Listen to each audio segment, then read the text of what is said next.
Even in that frozen wardrobe, the only winter clothing would be the black mink coat my younger daughter bought me. The year I turned 55, I didn't want to eat or go out. I spent my days buried deep in unpleasantness, feeling like my face was being torn off. When I opened my mouth, I thought I smelled something bad. At one point, I didn't say a word for over 10 days. I tried to shoo away negative thoughts, but every day a sad thought was added to my collection. Even though it was in the middle of winter, I kept digging my hands in cold winter and washing them. And one day I went to church. I stopped in the churchyard. I bent over the feet of the Holy Mother, who was holding her dead son, to pray for her help to pull me out of this depression, which I couldn't stand any longer, to beg her to take pity on me. But then I stopped myself, wondering what more I could ask of someone holding her dead son. During Mass, I saw that the woman in front of me was wearing a black mink coat. Drawn by its softness, I quietly lowered my face to it, without even realizing I was doing it. The mink, like a spring breeze, gently embraced my old face. The tears I'd been holding back poured out. The woman moved away when I kept trying to rest my head on her mink coat. When I got home, I called my younger daughter and asked her to buy me a mink coat. It was the first time I'd opened my mouth in 10 days. A mink coat, Mother? Yes, a mink coat. She was quiet.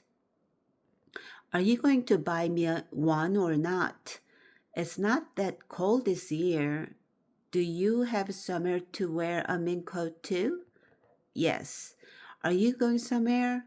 No. She laughed out loud at my curt replies. Come to Seoul then. We can go shopping together. As we walked into the department store to the mink coats, my daughter kept looking at me without saying anything. I had no idea that my mink coat, which was slightly shorter than the one I had buried my face in, the one that woman in church was wearing, was such an expensive thing. My daughter didn't tell me.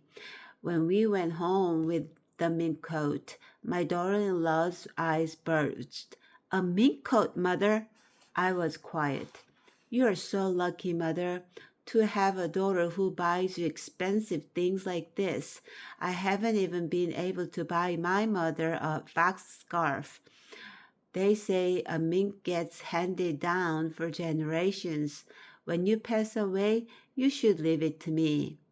It's the first time Mother ever asked me to buy something for her. Stop it. When my daughter shot back at her sister-in-law's as if she was angry, I realized the reason she kept looking at the price tag again and again, and the reason she kept looking at me. At that time, she had just graduated from college and was working at a hospital pharmacy. When I got back from Seoul, I took the mink coat and went to a similar store in town and asked the girl working on the fur coat department how much it cost. I froze. Who knew one piece of clothing could cost so much? I called my daughter to tell her that we should return the coat, and she told me, Mother, you have every right to wear that coat. You should wear it. In this reason, there are a few cold days in winter, so I could wear a mink coat only occasionally. Once I didn't wear it for 3 years. When I had depressed thoughts, I opened the wardrobe and buried my face in the mink coat. And I thought, when I die, I will leave it to my younger daughter. Although it's frozen now, In the spring, the flower garden near the wall will come alive again. The blossoms on the neighbor's pear tree will bloom, and their scent will float over. The rose vines with the pale pink buds will flex their spikes, cheering. The weeds under the wall will grow thick and tall with the first spring rain. Once I bought 30 ducklings from under the bridge in town and let them out in the yard. And they rushed over to the flower garden and stepped on all the flowers.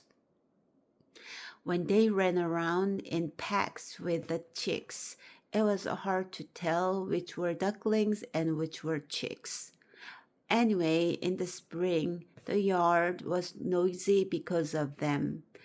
It was in this yard that my daughter, who was digging under the rose bush, saying that it would yield a lot of flowers if it was given manure, saw a wriggling worm in the dirt through the short hole aside and ran inside, and the hole hit a chick and killed it. I remembered the wave of the smell of dirt that would reach my nose when, in the summer, a sudden rain fell, and the dog and chickens and ducks that had been wandering around the yard crawled under the porch and into the chicken cages and under the wall. I remember the droplets of dirt formed by the sudden rain. On windy late autumn nights, the leaves of the persimmon tree in the side yard could rustle off and fly around. All nights we would hear them scuttling across the yard. During snowy winter nights, the wind would blow the snow piled in the yard onto the porch. Someone is opening the gate. Oh, Aunt! You were an aunt to my children and a sister to me, but I was never able to call you sister. You seemed more like my mother-in-law. I see you have come to check the house because it's snowing and windy. I thought nobody was here to look after this house, forgetting that you're here. But why are you limping? You're always so spry. I guess you're getting old too. Be careful, it's snowy. Anyone home? Your voice is still powerful, like it's always been. Nobody's here, right? You're calling out even though you know nobody's here. You sit on the edge of the porch, not waiting for an answer. Why did you come without wearing enough layers? You'll catch a cold. You're looking at the snow in the yard as if you're somewhere else. What are you thinking?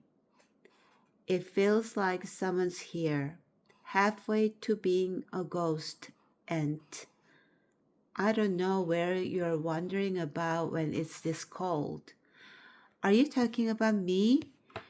The summer went by, and the autumn went by, and it's winter. I didn't know you were such a heartless person. What is this house going to do without you? It's just an empty shell. You left wearing summer clothes, and you haven't come back even though it's winter. Are you already someone of the other world? Not yet. I'm wandering around like this. The saddest person in the world is the one who dies outside their home. Please be alert and come back home. Are you crying? Your eyes, long slants, look up at the gray sky and become wet. Your eyes aren't scary at all, not now that you are acting like this. I was always so frightened by your stern eyes that I honestly didn't look at your face so as not to meet your eyes. but I think I liked you better when you were no nonsense. This doesn't seem like you, sitting with your shoulders drooping. I was never able to hear anything nice from you when I was alive, so why do I have to look at your dejected figure now? I don't like seeing you weak. I wasn't only afraid of you. If something difficult happened and I didn't know what to do, I thought, what would Aunt do? And I would choose what I thought you would do. So you were my role model too. You know, I have a temper. All the relationships in the world are two-way, not determined by one side. And now you are going to have to look after Hyungcheol's father, who's all alone. I don't feel good about it either, but since you are near him, I feel a little better. When I was alive, I knew full well that you were depending on Hyungcheol's father, since you were all alone and I didn't feel hurt or left out or disappointed. I just thought of you as a difficult elder of the family, so much so that you felt like our mother and not our sister. But Aunt, I don't want to go to the grave set aside for me a few years ago at the ancestor grave site. I don't want to go there. When I lived here and woke up from the fog in my head, I would walk by myself to the grave set aside for me so that I could feel comfortable if I lived there after death. It was sunny and I liked the pine tree that stood bent but tall, but remaining a member of this family even in death would be too much and too hard. To try to change my mind, I would sing and pull weeds, sitting there until the sun set, but nothing made me feel comfortable there. I lived with this family for over 50 years. Please let me go now. Back then, when we were assigning grave sites and you said my plot should go below yours, I glared and said, oh, so even when I'm dead, I can do your errands. I remember saying that. Don't be upset about it, Aunt. I thought about it a long time ago, but I didn't say that will ill I will. I didn't say that with will ill. I just want to go home. I'll rest there. Oh, I see the shed door is open. The wind is pounding at the shed door as if it would knock it down. There's a thin layer of ice on the wooden platform that I like to sit on. If someone sat there without seeing the ice, he would slip right off. Jihan used to read in this shed, getting bitten by fleas. I knew that she crept in here with a book, in between the pigsty and the ash shed. I didn't look for her. When Hyungcheol asked where she was, I said I didn't know, because I liked seeing her read, because I didn't want to disturb her. Straw was piled on the board covering the pigsty. Chickens would have taken over one side and would be laying and sitting on eggs. Nobody would find the child squeezed in there on top of the straw pile, putting spit on her flea bites to soothe them, reading. How much fun must it have been for her to hide there, reading, hearing her brother opening doors, pushing into the kitchen, looking for her. And the chickens, how particular were they, huddled over eggs on the straw piles on top of the pigsty. They would get annoyed at the sound of my daughter turning pages. The chickens, who didn't lay eggs if we didn't make their nest cozy and tempting with their nest eggs, became sensitive to Jihan's rustling, and one time they crackled so much that her brother found her.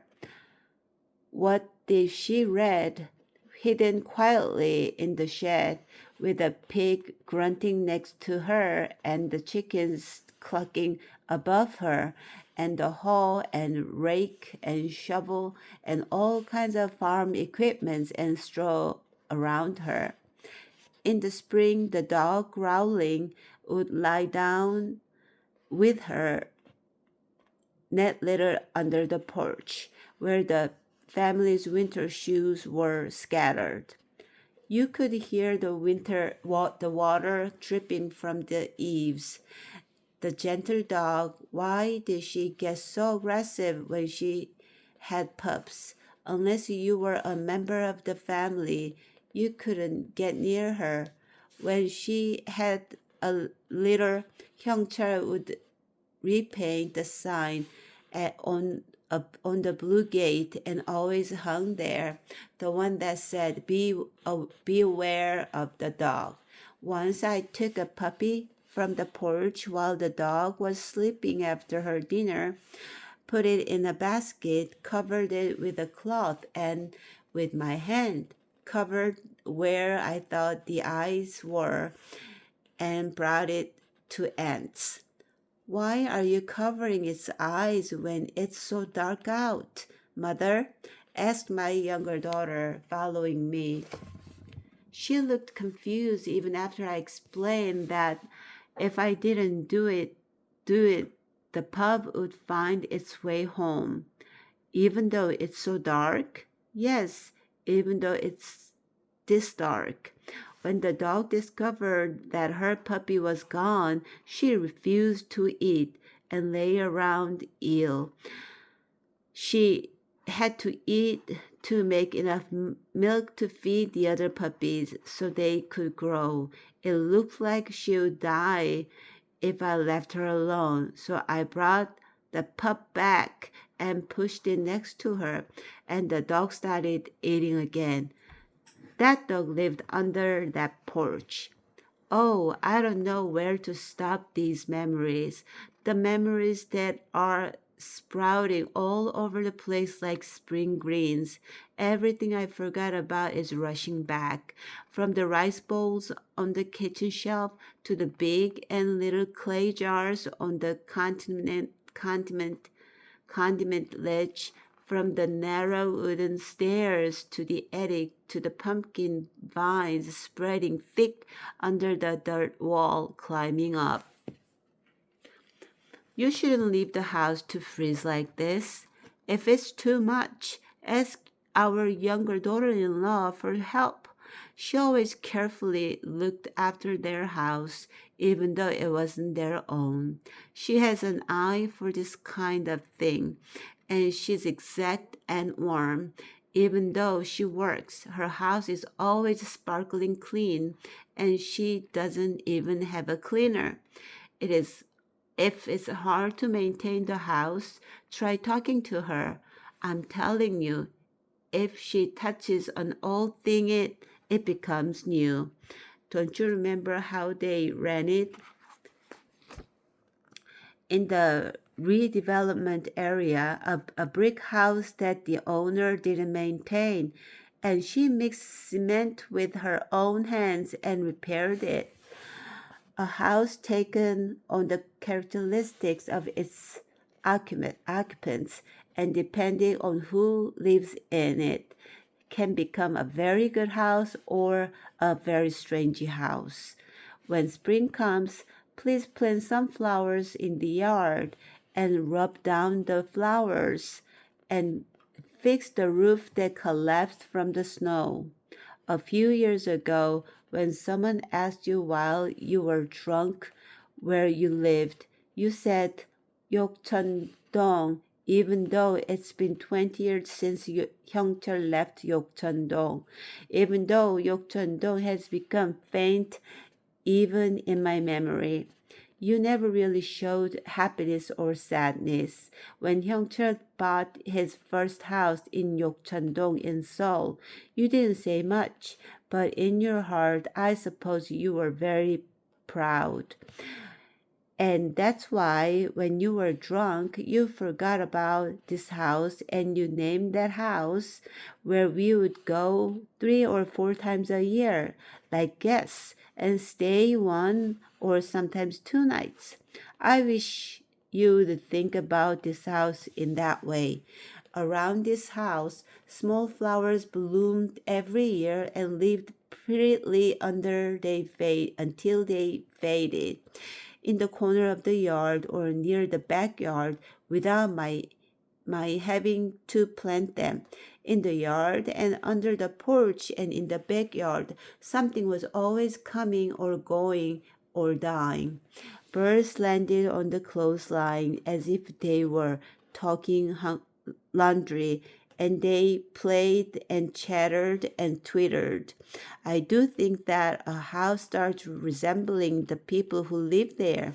Otherwise, would the ducks living in that house have roamed around the yard and laid eggs anywhere? Otherwise, would I remember so clearly how, on a sunny day, would sweep thinly sliced dried radish or boiled taro stems into a wicker tray and perch it on top of the dirt wall? Would the image of my daughter's newly washed clean white trainers drying under the sunlight hover like this? Jihan liked to look at the sky reacted in the well over there. I can almost see her interrupting herself as she drew water from the well, looking down with her chin in her hands.